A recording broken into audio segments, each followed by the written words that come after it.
बिस्मिल्लाह। अस्सलाम वालेकुम।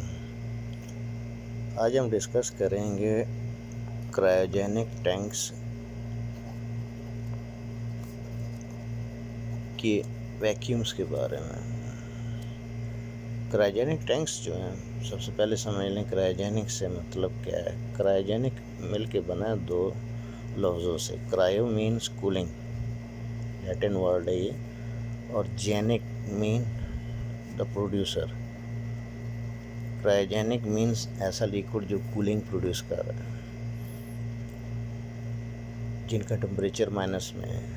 अब माइनस कैटेगरी में भी जो हाईली कूल्ड है, अमूमन -150 डिग्री से बिलो टेम्परेचर वाले जो हैं उसको हम क्रायोजेनिक लिक्विड्स की लिस्ट में लेके आते हैं। इनको स्टोर करने के लिए डबल शेल वैसल इस्तेमाल किया था। डबल शेल वैसल का मतलब एक वैसल है स्टेनलेस स्टील का, क्योंकि इस टेम्परेचर पे जो चीज़ इस टेम्परेचर को कैरी करेगी वो स्टेनलेस स्टील ही है, इसलिए कार्बन स्टील इस्तेमाल हम नहीं कर सकते। तो इसके बाहर हम जो है एक बाहर शेल बनाते हैं, ये कार्बन स्टील का भी हो सकता है, और ये इसकी एनुलर स्पेस है।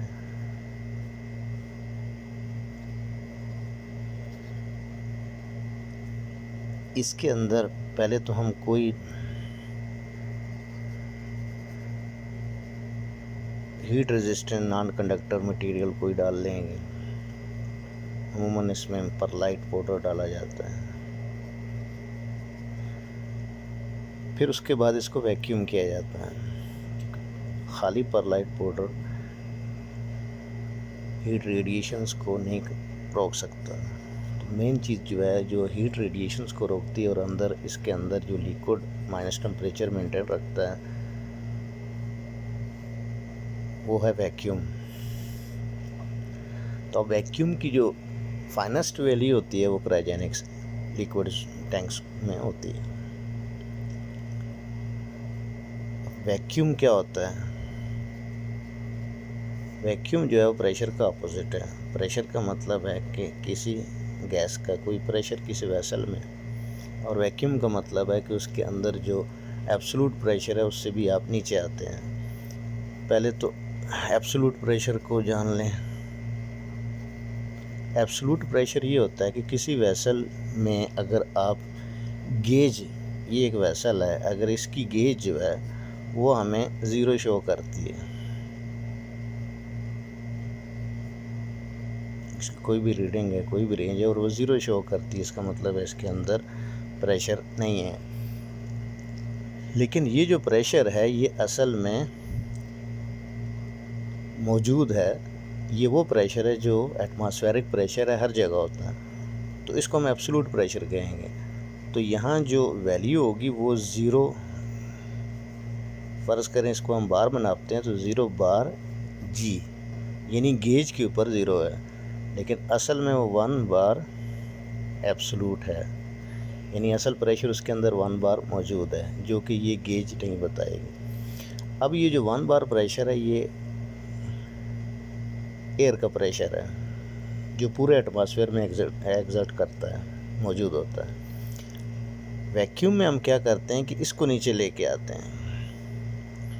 ये जो 1 बार उसके अंदर प्रेशर मौजूद है जो कि गेज शो नहीं कर रही, उसको हम नीचे लेके आ रहे हैं, और उसको नीचे मैक्सिमम समझेंगे -1 बार तक लेके आ रहे हैं। अब ये जो -1 बार है एब्सोल्यूट है, इसको रीड करने के लिए हमारे पास मुख्तलिफ एनालॉग और डिजिटल वैक्यूम गेजेस होते हैं। इसकी वैल्यू को हम जो मिनिमम वैल्यू है उसमें नापने की कोशिश करेंगे ताकि करेक्ट रीडिंग आए। इसकी वैल्यू 0 to 30 इंचज़ ऑफ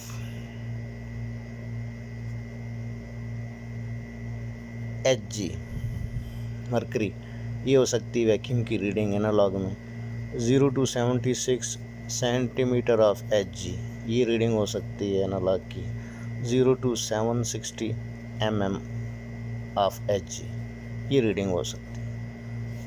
तो ये रीडिंग चूँकि ज़्यादा करेक्ट होगी तो हम क्या करेंगे कि इसका वैक्यूम करने के लिए हम ये रीडिंग इस्तेमाल करते हैं। यहाँ 0 और यहाँ 760 mmHg। जब हम ये वैक्यूम पंप लगा के इसकी रीडिंग ये ले आएंगे तो इसका मतलब है हमने वैक्यूम कर दिया इसका। लेकिन चूंकि ये वैल्यू जो है ये स्टिल हाई वैल्यू है, तो हम इसके बाद अगर ये हम अचीव कर लेते हैं तो इसके बाद हम डिजिटल वैक्यूम गेज यूज़ करेंगे जो डिफरेंशियल बताएगी, जो असल में डिफरेंस बताएगी कि still there is some pressure, and वो जो प्रेशर है वो यहाँ नहीं नापा जा सकता है। इसने ये रीडिंग हमें बता दी फुल स्केल पे। तो फिर हम डिजिटल यूज़ करेंगे तो वो जो अभी भी डिफरेंस है वो नापेगी। तो वो हम नापेंगे माइक्रोन्स में। माइक्रोन्स जो है बहुत छोटी वैल्यू है और ये 1000 माइक्रोन्स जो है वो equal to 1 mm of Hg।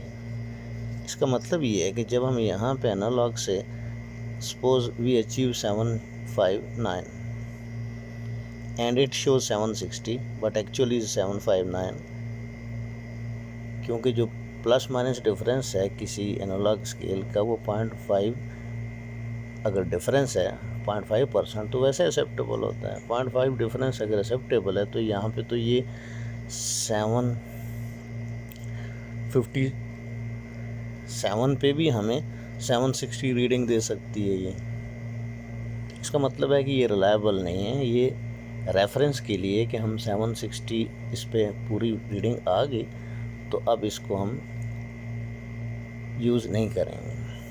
अब हम यूज़ करेंगे डिजिटल को।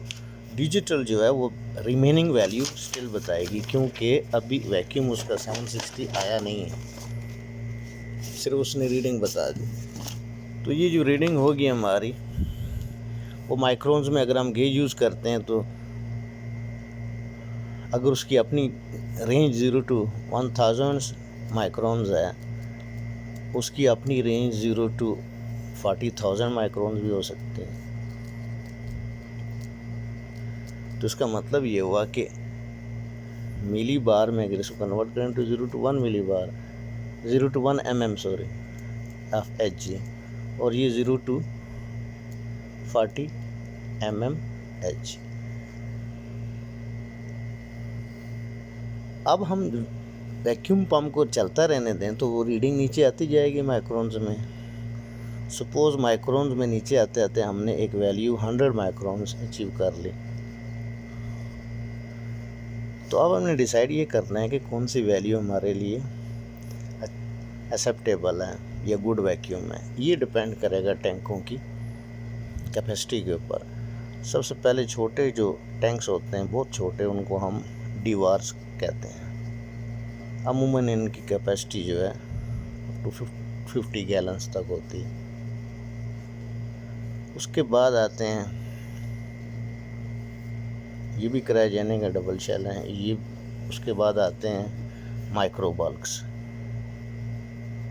यानी छोटे टैंक। इनकी कैपेसिटी जो है ये 100 गैलन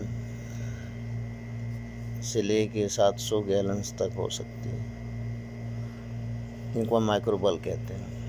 अब डीवर्स जो है उनको वैक्यूम तो करने के बाद जो है वो प्लग कर दिया जाता है, रिवैक्यूम नहीं कर सकते हैं। उनका वैक्यूम जो है बहुत, जितना टैंक छोटा होगा उसका वैक्यूम की रीडिंग जो है उतनी कम एक्सेप्टेबल होगी। मतलब डीवर्स हैं तो उनकी रीडिंग जो है 5 माइक्रोन तक सपोज एक्सेप्टेबल है। अब ये डीवर्स की 5 माइक्रोन्स होगी। माइक्रो बल्क की जो है लेस देन 50 माइक्रोन्स तक वैल्यू जो है वो एक्सेप्टेबल है या अच्छा वैक्यूम है। उसके बाद आ जाएंगे टैंक्स, जिनको हम कहेंगे। Storage tanks. इनकी कैपेसिटी मुख्तलिफ है, लेकिन इनकी कैपेसिटी 700 गैलन से अबव होगी। अब अगर 700 गैलन से 1500 गैलन तक हैं तो हम कहेंगे कि लेस 100 माइक्रोन्स अगर उनकी रीडिंग आ जाती है वैक्यूम की तो ये एक्सेप्टेबल या गुड वैक्यूम है। अब बड़े टैंक, इससे बड़े टैंक अगर आते हैं तो उनकी कैपेसिटी जो है वो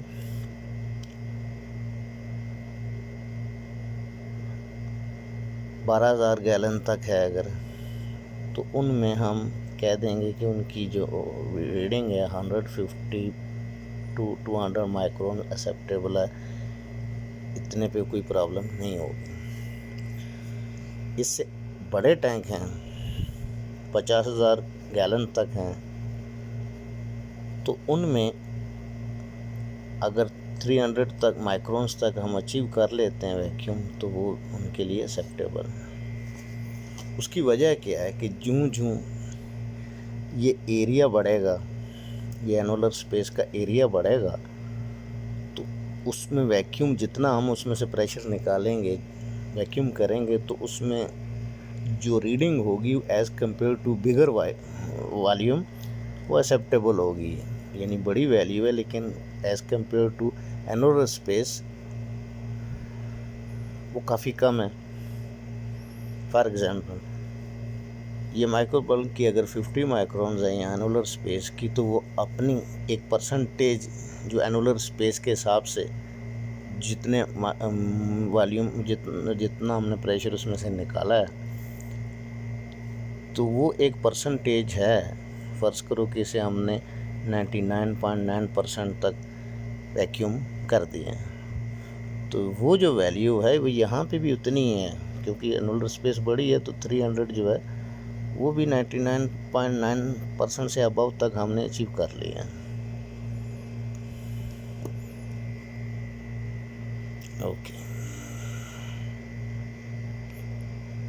ओके, खुदा हाफिज़।